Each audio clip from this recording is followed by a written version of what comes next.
be repurposing an old kitchen hot pad. So as you can see, I have this one and it's definitely seen better days. It's all stained and I don't seem to be able to wash that out anymore, so no matter how much I try. So I thought I might just try and recover it and keep using it. So then when we are done, you're gonna end up with something like this. So what you will need for this project is, of course, an old kitchen hot pad. You will need some fabrics of your choice, or if you want scraps, you can use scraps like I'm doing on this one. So you will just need a scraps of fabric that you will cut into different sizes or same sizes, whatever you want, as long as the fabric is long enough to cover your project. You will also need some kind of cutting tool, so you can either use scissors or you can use rotary cutter. If you don't have a rotary cutter, as I said, scissors are perfectly fine. You will need some kind of ruler. I have one of these quilting rulers, but if you don't have that, a regular school ruler will do, whatever you have, or maybe your kids have in their school supplies. You will need some kind of marking tool, so you can either use a water soluble pen or you can use one of these, which are the heat erasable pens. So basically you just draw the lines with them on your fabric, and then when you put your hot iron on it, the lines will disappear. The only thing is that you need to be careful with these because the lines can reappear if in the colder temperatures. So just most of the times if I'm using them, I mean, it's fine on this because it's just an old hot pad, so it doesn't matter. But if I'm making something like a bag or a pouch and I'm marking something on the outside, I try to not use these ones, and I only use them in seams that will be hidden in your project. The other thing you will need is the good old-fashioned, you know, just pins, sewing pins, or you can use the sewing, like a little sewing clips, or if you don't have any of those, you can also use the little, like the little binder clips. These will work in a pinch as well. So if you have those are fine too. I think that's all. You know, I mean, besides the iron and the sewing machine, that's really all you will need. So we'll go and we'll finish the rest of this top, and then I'll show you what to do after that. Okay, so I have now covered the one side of the hot pad. As you can see, that's what it looks like in the back. So now what I'm going to do, I'm going to press this with my iron first, and then when I do that, after I do that, I'm going to trim this fabric around my hot pad, and I'm just going to use the hot pad as the kind of like a pattern for it, to just cut around the edges. Okay, so I thought while I'm doing this, I'm just gonna tell you a little bit about myself. So I live in Canada, in Alberta, which is on a western side of Canada, of country.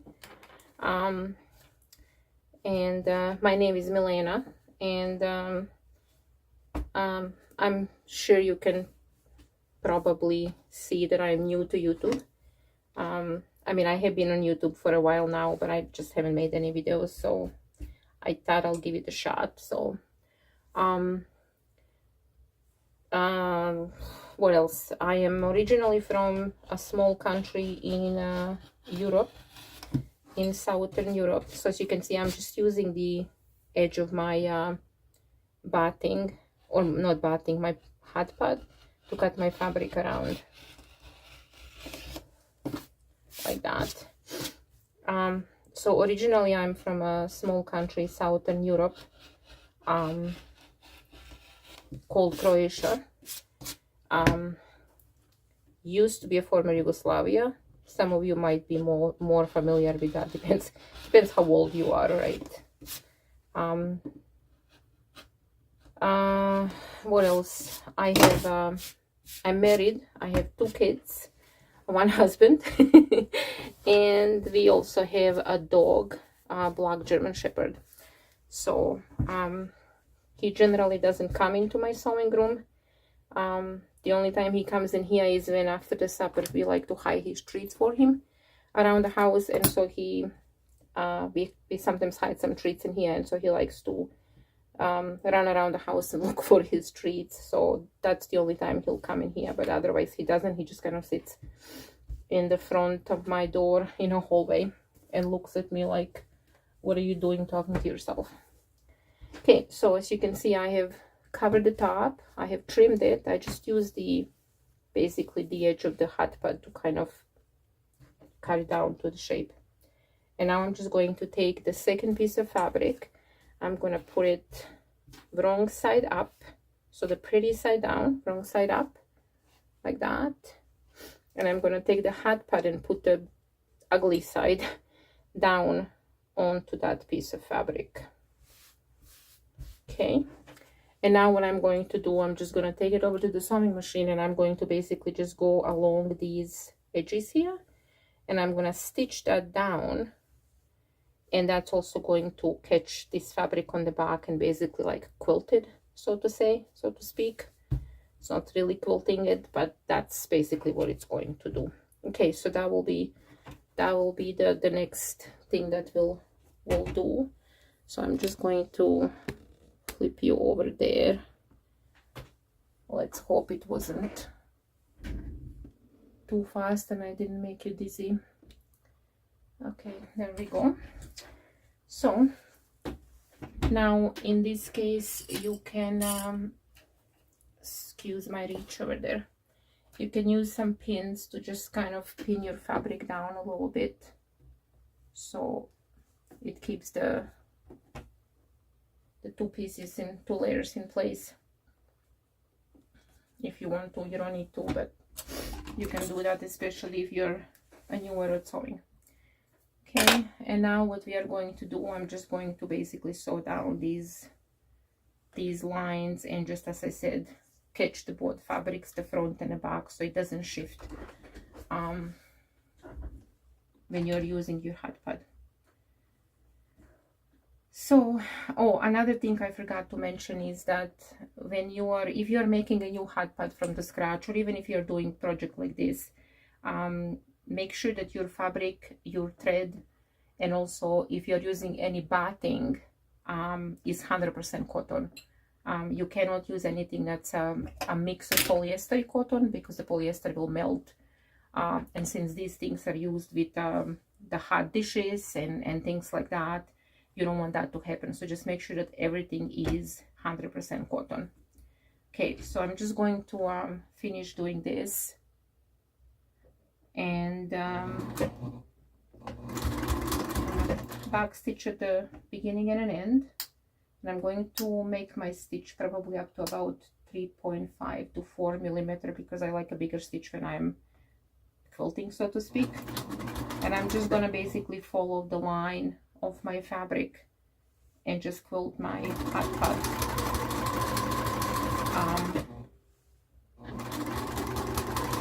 all across.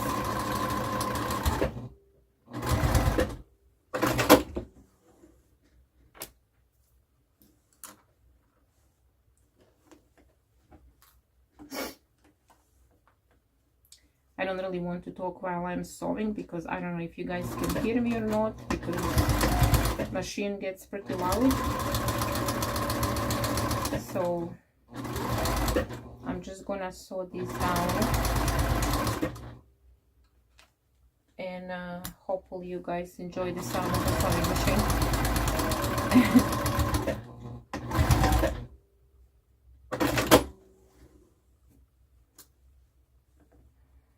Okay.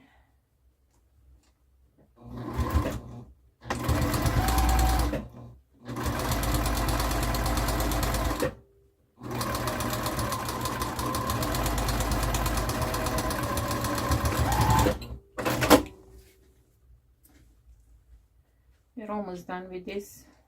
Don't have much left. Oops. Sorry.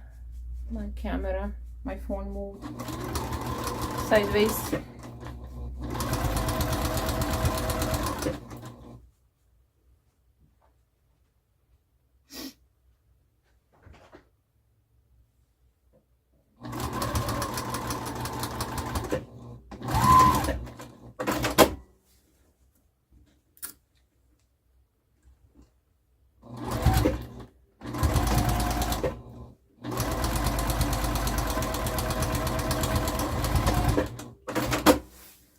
you're gonna get that hot pad sewn all the way across these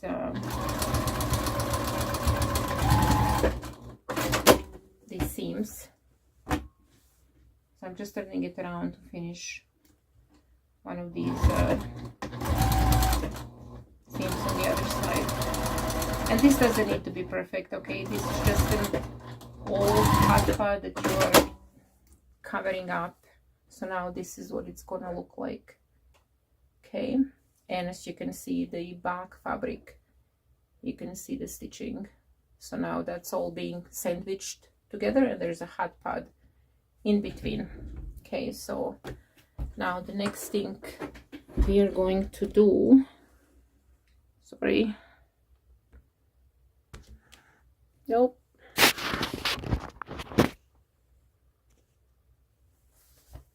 okay, so I'm just gonna put that over there. So now again, what I'm going to do, I'm just going to use my hot pad, and I'm just going to go and trim this fabric around. Just follow the edge of my hot pad and just trim that down.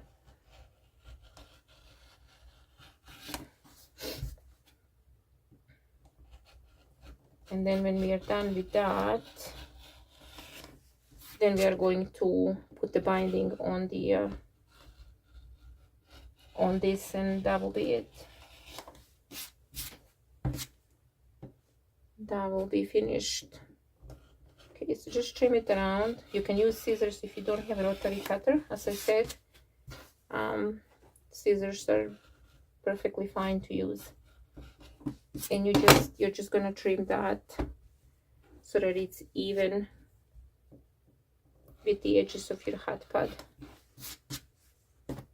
So just kind of take a look around, check everything out, make sure that there is not too much fabric like sticking out anywhere. And so now that's what it looks like. Okay, so now the next thing we are going to do, we are going to apply the binding to this, and then it will be done. Okay, so now we just need to apply the binding to this hot pad. So here I have a strip of my pre-made binding, and I'm just going to place the edge of my binding with the edge of my hot pad, and I'm going to leave about 4 inches just kind of hanging there. And I'm going to use my foot to kind of sew about a 1/4 inch away from the edge of the hot pad, and I'm just going to sew my binding onto this project. So just all the way around, just going to take your time, do it slowly, back stitch at the beginning and end, and just go slowly around your project. And if you need to help yourself around the corners, just use like something like this. It's like a little I don't know what it's called, pointy thing. And you just use that instead of your fingers, so you don't sew over your fingers.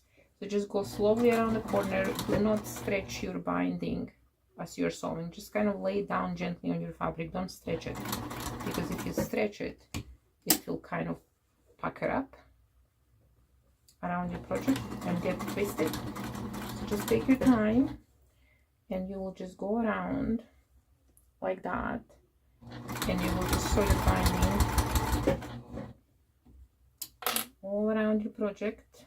Just make sure that you're aligning the raw edge of your binding with the raw edge of your hot pad, basically.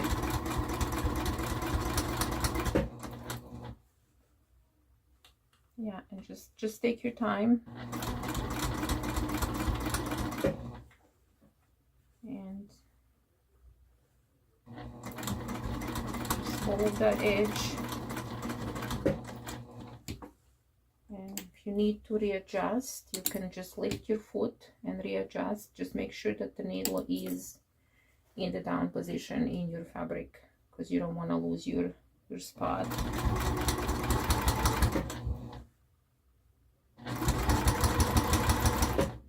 Just keep sewing, just keep sewing.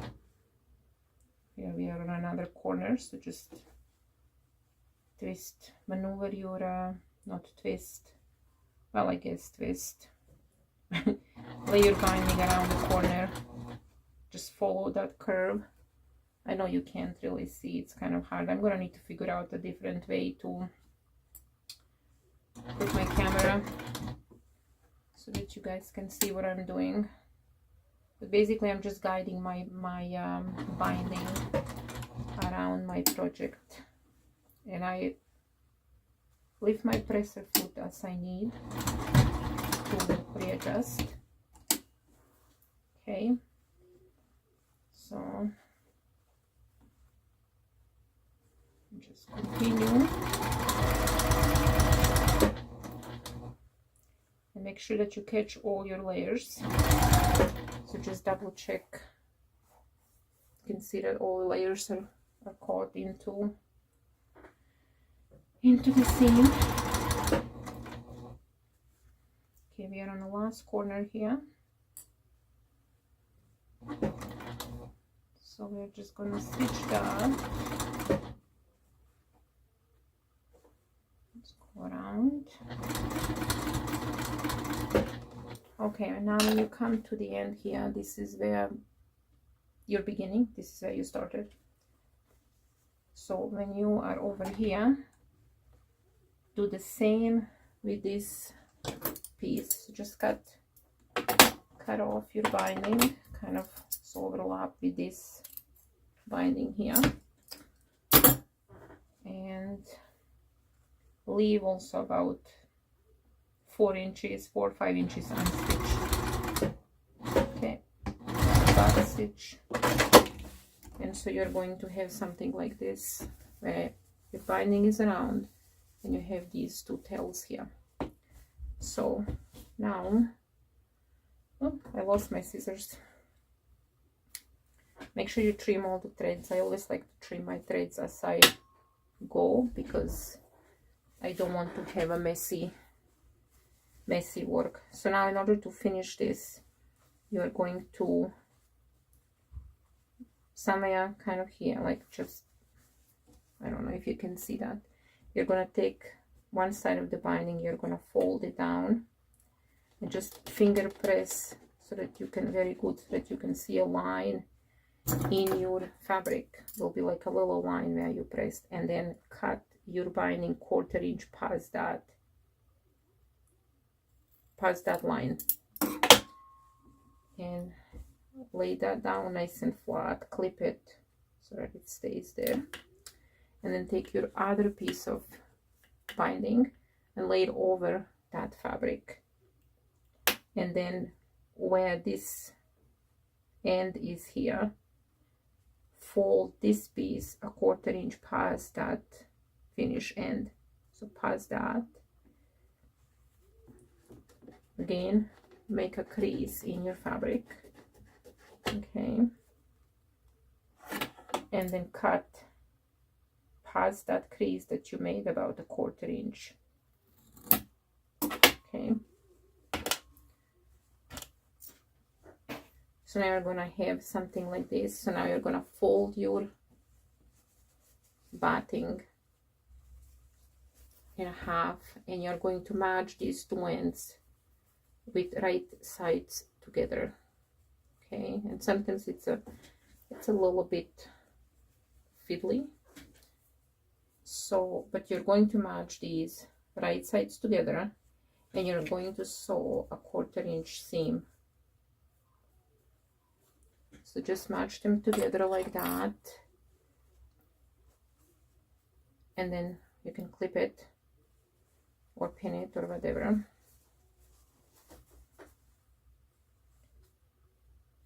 And then you're going to sew that, so that piece there, you're going to sew that down with a 1/4 inch to 3/8 inch of a seam to connect these two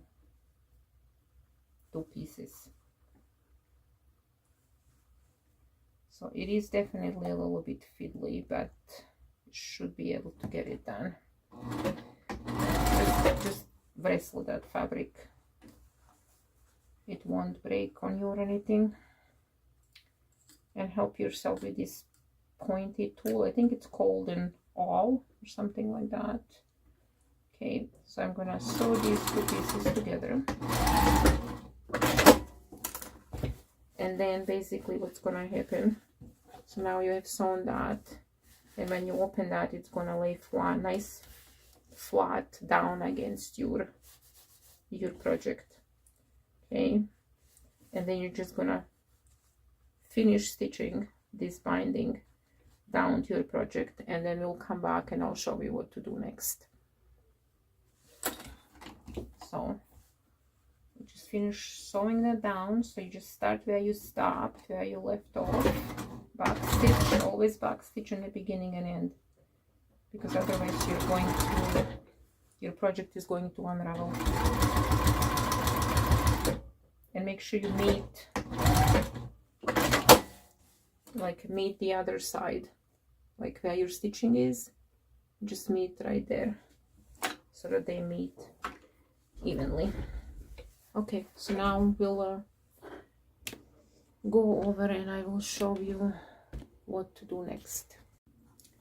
Okay, so now that the binding has been sewn on, so that's what the front looks like with the binding attached. That was the front that we were sewing.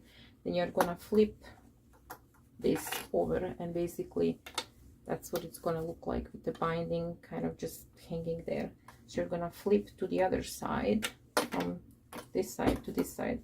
You're gonna take that binding and you're just gonna basically cover or fold over your raw edges, and you're gonna do that all around your project, all around the sides, the corners, and you're gonna put that, like fold that around the best that you can. And then we'll just go and we will sew that binding down with about, probably from the edge here, about 1/8 of an inch, so really close to the edge. Don't go very far in, but like really as close to the edge as you can. And you're just gonna go all around and you're gonna sew that binding all around that project. So I will finish that and then I will meet you back here when I'm done. Okay, so we are right here on this side, and I just wanted to show you that if you wanted to add a loop to hang your a hot pad, you can basically put that anywhere you want. You can put it in a corner of your hot pad, or you can just put it somewhere in the middle. I didn't put it on this one because I generally don't hang my hot pads. They just kind of sit on the counter or in the drawers. But if you do want one, you can apply a little tab, like a little hanging loop right here as you're sewing your binding to the other side of your project. So just take your time and sew that around, and keep helping yourself with this pointy tool. And just keep going around, and when you come into the corner, just go slow. One steady wins the race, and keep readjusting if you need to. Just keep lifting your foot and readjusting. And just keep sewing that till you meet the other end where you started out.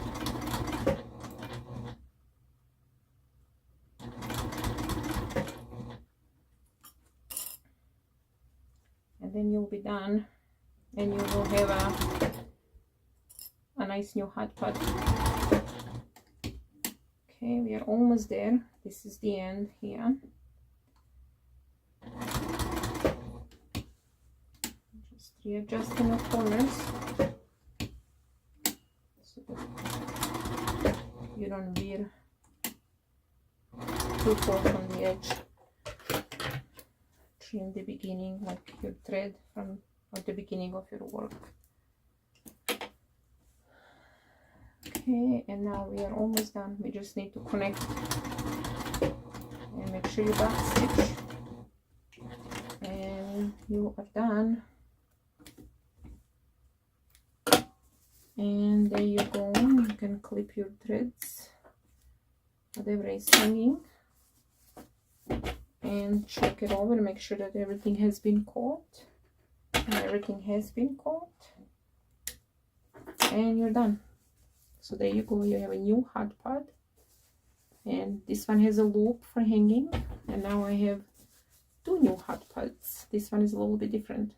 So okay, so thank you so much for watching, guys, and I'm sorry for all the hums and haws. As I said, this is my first YouTube video, so I'm sure it will get better over time. So I hope to see you here another time. Bye for now.